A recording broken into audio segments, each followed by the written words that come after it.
Baik, selamat bertemu kembali pada sesi bagaimana kita membuat kesimpulan dari sebuah karya ilmiah. Jadi ada beberapa tips yang harus Anda perhatikan.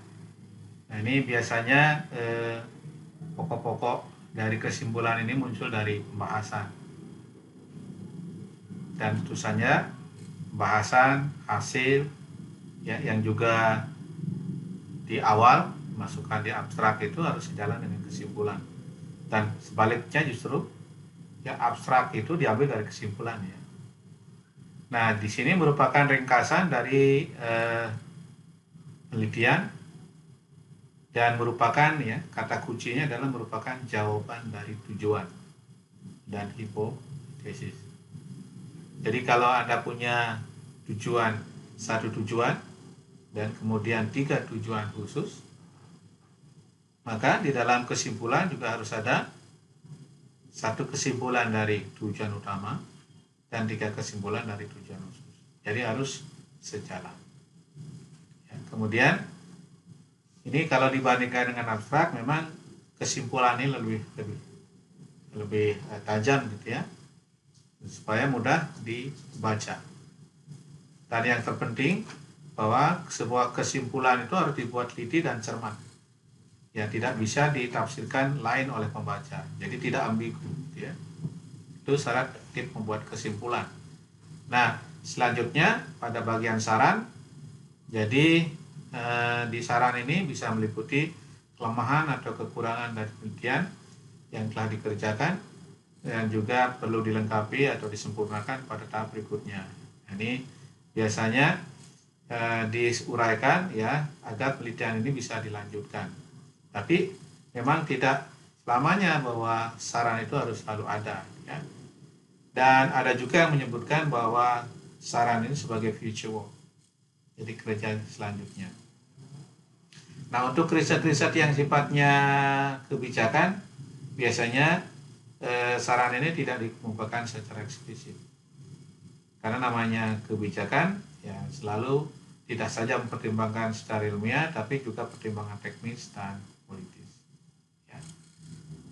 Nah, yang terakhir juga dalam bagian yang sangat penting di dalam karya ilmiah adalah ucapan terima kasih.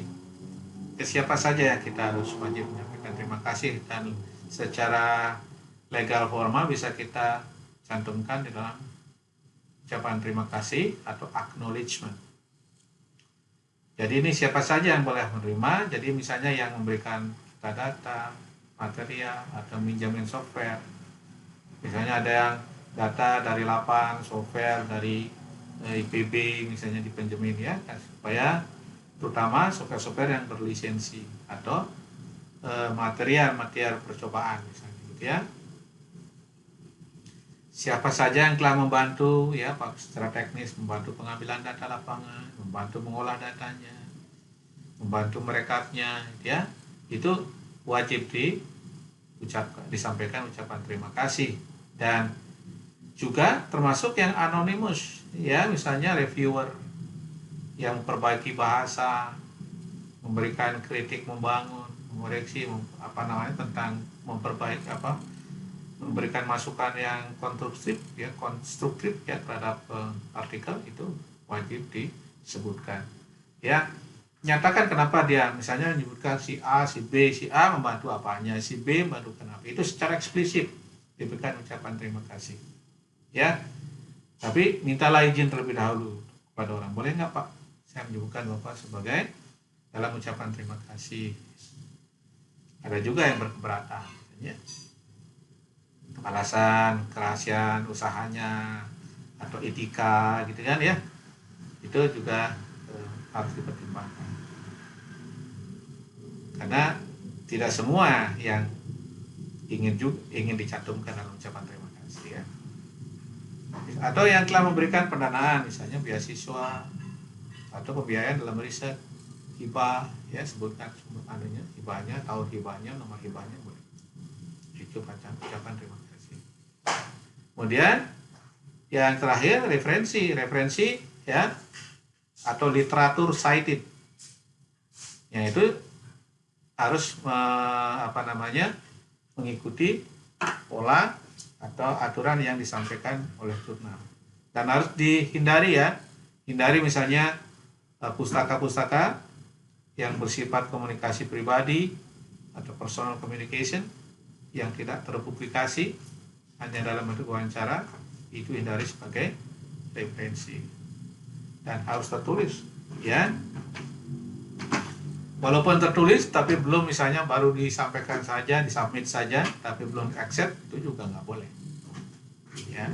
Kemudian atau yang riset atau paper yang ketinggalan zaman, misalnya datanya sudah tidak relevan lagi atau metodenya sudah tidak relevan lagi gitu ya, itu sebaiknya hindari. Atau paper-paper yang menggunakan bahasa lokal atau bahasa-bahasa yang bukan bahasa PBB. Bahasa PBB kan Prancis, Inggris misalnya gitu, bahasa Rusia, Cina, Arab gitu ya, itu boleh. Nah, mudah-mudahan ke depan ini bahasa Indonesia bisa menjadi salah satu bahasa PBB kan. Sudah ada sudah ada kira-kira 300 juta user aktif kan. Kemudian juga yang perlu dihindari, citasi yang berlebihan untuk tulisan sendiri atau tulisan pada jurnal itu sendiri, jadi self citation atau journal self citation. Jadi kalau kita punya 10 semuanya dikutip ya, berlebihan ya, dan ada yang lain juga masih relevan. Kalau tidak dilarang tapi hindari. Jadi misalnya kalau punya kita dicantumkan sebagai riset lanjutan dari riset sebelumnya boleh. Hanya 1, 2, 3. Tapi kalau berlebihan sampai 10 semuanya kita ya, tidak bagus juga. Dihindari. Ya. Nah, kemudian memberikan materi tambahan juga, supplementary data, ya memang jarang sih jurnal, tapi ada yang juga gitu ya.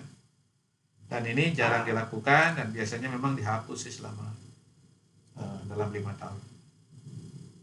Materi tambahan yang diterima harus mendukung teks utama.